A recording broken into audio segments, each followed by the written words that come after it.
నమస్కారం అండి అందరికీ. అందరు ఎలా ఉన్నారు? నేను చాలా బాగున్నానండి. మీరందరూ కూడా చాలా బాగున్నారని అనుకుంటున్నాను. ఈరోజు స్పెషల్ వచ్చేసి దొండకాయ ఫ్రై అండి. నా స్టైల్లో దొండకాయ ఫ్రై ఎలా చేశానో ఒకసారి చూడండి. అయితే నేను ఊరికెళ్ళి వచ్చేసరికి దొండకాయలు అన్నీ పండిపోయాయండి. పడేబుద్ధి కాలేదు. ఇంత రేటు పెట్టి కొనేసి పడేయడం ఎందుకు అని చెప్పేసి వీటితోని ఇలా ట్రై చేశానండి. చాలా అంటే చాలా బాగా వచ్చింది. మీకు కూడా డెఫినెట్గా నచ్చుతుంది. ఎప్పుడు దొండకాయలు పండిపోయినా కూడా ఇలా ట్రై చేయండి, బాగుంటుంది. మీరు ఒకసారి ట్రై చేసి చూడండి. పిల్లలు కూడా చాలా ఇష్టంగా తింటారు.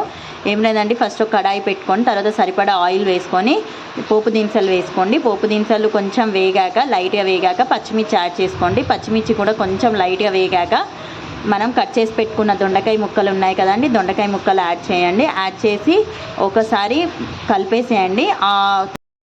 మూత పెట్టేసేయండి. పసుపు వేసాక మూత పెట్టేసి ఒక 5 మినిట్స్ వరకు కదపకుండా పక్కకు పెట్టేసేయండి. పక్కకు పెట్టేసాక చూడండి, ఒక 5 మినిట్స్ తర్వాత ముక్కలు ఇలా వేగిపోయాయండి. ఇప్పుడు ఒక 2-3 ఎల్లిపాయలు తీసుకోనండి, వెల్లుల్లి రెబ్బలు తీసుకొని కచ్చపచ్చగా దంచేసి ఈ దొండకాయ ఫ్రై చేస్తున్నాం కదండి అందులో యాడ్ చేసి ఇంకో 5 మినిట్స్ అలా కలిపేసి పక్కకు పెట్టండి. ఆ వెల్లుల్లి కూడా ఫ్లేవర్ కూడా దొండకాయకి చాలా బాగా పడుతుందండి, చాలా టేస్టీగా ఉంటుంది. చూడండి, ఇంకో 5 to 10 మినిట్స్ అలా వేగాక అది వేగుతూ ఉంటుంది, అది పక్కకు పెట్టేసుకోండి.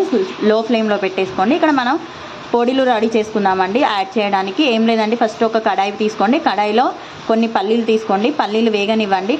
పల్లీలు కొంచెం వేగాక తర్వాత నువ్వులు యాడ్ చేయండి. నువ్వులు ఫస్ట్ యాడ్ చేయకండి, ఎందుకంటే అవి తొందరగా వేగిపోతాయి కదా, మాడిపోతాయి. సో ఫస్ట్ పల్లీలు వేగాక తర్వాత నువ్వులు తీసుకోండి. మీ ఇష్టం అండి, మీరు కొబ్బరి పౌడర్ అయినా కూడా తీసుకోవచ్చు. ఇవి అలా వేగిపోయాక ఒక బౌల్లోకి ట్రాన్స్ఫర్ చేసుకోండి. మళ్ళీ అదే కడాయిలో ఏం తీసుకోండి అంటే, నేను ఇక్కడ pumpkin seed, musk melon seeds, కాజులు, ఇంకా కోకోనట్, ఇంకా శనగపప్పు, ఎండుమిర్చి ఇవన్నీ తీసుకున్నానండి. ఇవన్నీ కూడా తీసేసుకొని ఒకసారి గోల్డెన్ బ్రౌన్ వచ్చేంత వరకు ఇవి కూడా ఫ్రై చేయండి. ఫ్రై చేసి అదే బౌల్లోకి ఇప్పుడు పల్లీలు నువ్వులు వేయించుకున్నాం కదండి, ఆ బౌల్లోకి తీసుకొని ట్రాన్స్ఫర్ చేసుకొని అవి చల్లారాక మిక్సీ పట్టేసుకోండి.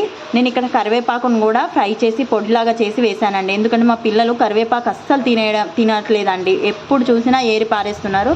ఇవాళ పోషకాలు అందట్లేదనే భయానికి నేను ఇలా చేశానండి. ఇలా కూడా చాలా అంటే చాలా బాగుంది. ఎక్కువ క్వాంటిటీలో నేను కరివేపాకు తీసుకొని అవి కూడా కొంచెం ఇలా గోల్డెన్ బ్రౌన్ వచ్చేంత ఫ్రై చేసుకొని అదే మిక్సీ జార్లోకి వేసుకొని మిక్సీ పట్టేసుకున్నానండి. ఇప్పుడు మిక్సీ పట్టుకున్న పౌడర్ని మనం ఇంతకుముందు దొండకాయ ఫ్రై చేసుకున్నాం కదండి, ఆ దొండకాయ అనేటివి గోల్డెన్ బ్రౌన్ వచ్చేంత వరకు ఫ్రై చేసుకోండి, బాగుంటుంది టేస్ట్. లేకపోతే పచ్చిగా బాగుండదండి. తర్వాత మనం పౌడర్ చేసుకున్న పౌడర్స్ వేసేసి తర్వాత సరిపడా ఉప్పు, సరిపడా కారం వేసేసి కలిపేసి ఇంకో 10 మినిట్స్ మగ్గనివ్వండి.